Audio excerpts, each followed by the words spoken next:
এবছরের তৃতীয়বারের মতন বৃষ্টি।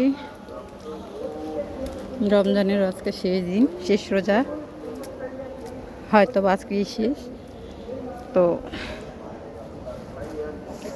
চারিদিকে একদম ভিজা।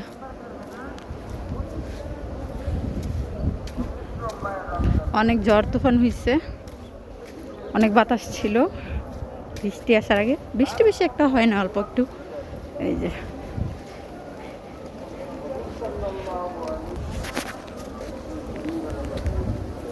রাস্তা পুরো খালি, আমি একা একা হাঁটতেছি, কেউ নাই। মানুষ নামাজে গেছে গা, শুক্রবার আজকে জুমার নামাজের দিন।